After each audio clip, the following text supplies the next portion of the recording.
A contração da distância faz parte do segundo postulado da teoria da relatividade restrita proposta por Albert Einstein.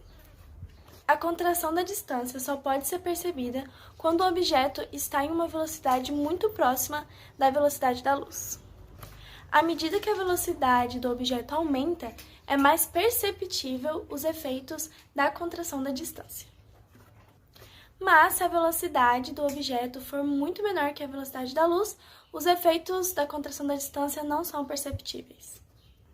A contração da distância é quando um corpo se encontra em movimento próximo à velocidade da luz, sofre uma contração de tamanho em direção desse movimento em relação ao tamanho que tem quando medido em repouso. Esse efeito acontece somente em relação à distância medida na direção do movimento. Por exemplo, imagine que você esteja em um outro planeta e nele há uma montanha de 20.000 metros. E temos dois observadores, um astronauta que está no planeta e um que está na espaçonave.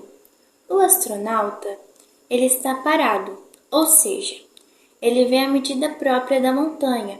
Ele vê que a montanha tem 20.000 metros. Já o que está na espaçonave, ele vê a medida relativa da montanha, pois a espaçonave está numa velocidade muito alta, de 0,6 c na velocidade da luz, que equivale a aproximadamente 180.000 km por segundo em relação ao solo. E ele vê que a montanha tem 16.000 metros. Com isso, acontece a contração da distância, pois para ele, a distância da montanha é relativa. Esse efeito de contração da distância é mais notável em velocidades mais próximas à da luz, e é um efeito que só é observado na direção do movimento de um objeto em relação ao observador. Corpos em movimento sofrem uma contração de tamanho na direção do movimento em relação ao tamanho que tem quando medidas em repouso.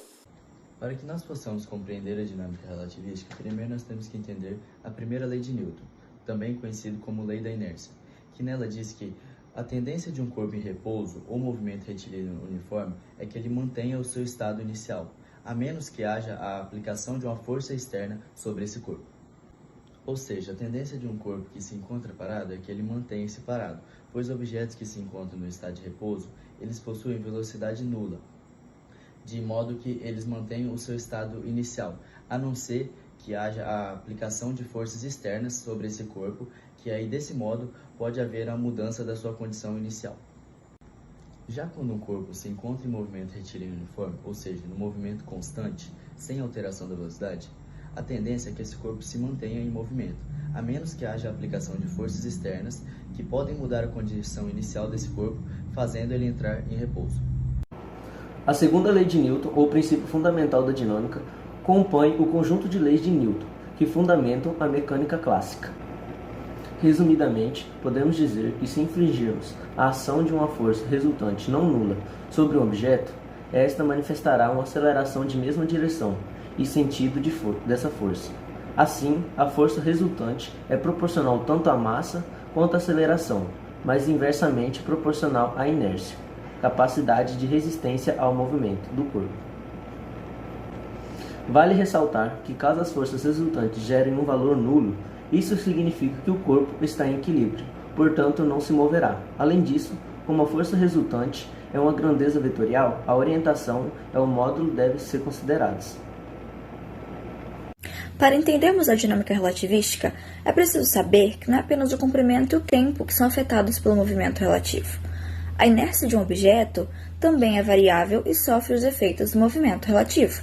Portanto, a massa, ou seja, a inércia de um corpo, aumenta com o aumento da velocidade, desde que essa velocidade seja próxima à velocidade da luz, que é de 300.000 km por segundo.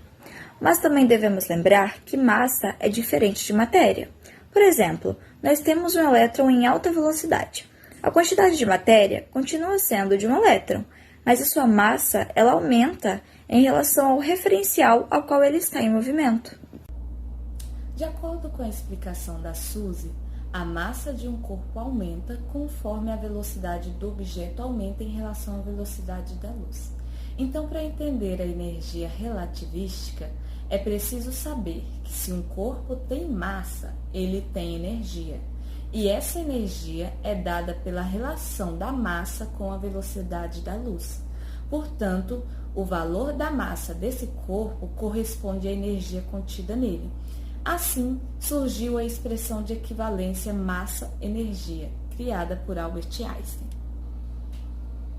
Para calcular a energia de um corpo em repouso, ou seja, energia de repouso, nós utilizamos a fórmula E igual a m vezes c ao quadrado, que significa energia igual a massa vezes a velocidade da luz ao quadrado.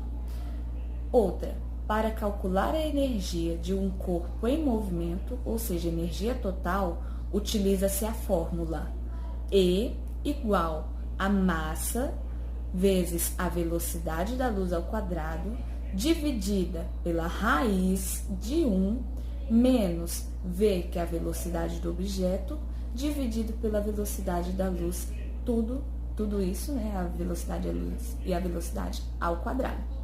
Bom, quando queremos saber a energia cinética, basta subtrair a energia total pela energia de repouso.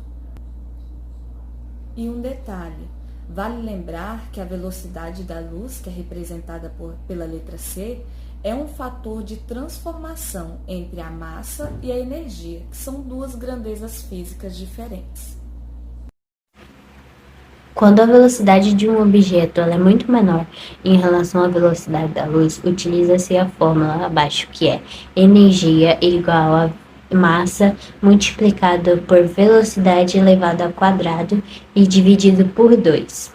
Porque se entendermos que um corpo ele tem a sua massa aumentada quando está próximo à velocidade da luz e que a energia desse corpo é dada entre a relação de massa e velocidade da luz, quando o corpo está a uma velocidade muito menor que a velocidade da luz, os efeitos relativísticos se tornam desprezíveis.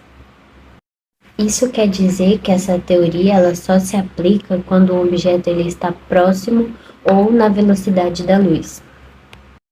A teoria da relatividade ela não é uma negação da física clássica, ela é apenas um refinamento que veio da necessidade de compreender como os objetos se comportavam, a sua massa se comportava próximo à velocidade da luz.